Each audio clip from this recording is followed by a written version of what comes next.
Қайырлы күн достар, бүгін үй жағдайында дәмді жұп-жұмсақ батон нан пісіреміз. Ыдысқа жылы сүт құямыз, сүтті сумен де ауыстыруға болады. Үстіне тұз, қант, ашытқы, сұйық май қосып, араластырамыз. Содан соң ұнның жарты бөлігін саламыз. Ұнның сорты әртүрлі болғандықтан шамалап салған жөн. Алдымен жарты бөлігін, содан соң қалған бөлігін салып, жұп-жұмсақ қамыр елейміз.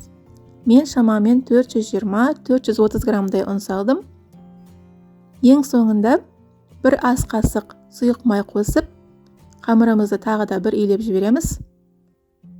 Мінекей жұп-жұмсақ қамыр болуы қажет. Қақпағын жауып, жылы жерге 1 сағатқа қоямыз. Мінекей шамамен 1 сағаттай уақыт өтті. Енді жұмыс жасайтын үстелдің үстін қолымызды сұйық маймен жағамыз, қамырды теңдей екі бөлікке бөлеміз.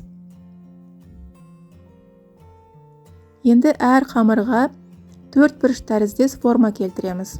Оқтаудың көмегімен сәл жұқалау етіп жаямыз.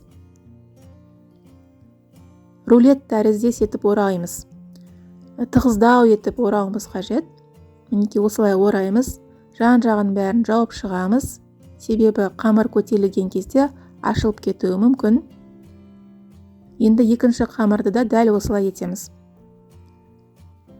Табамызға салып, үстін жауып, 1 сағатқа көтерілуге қоямыз.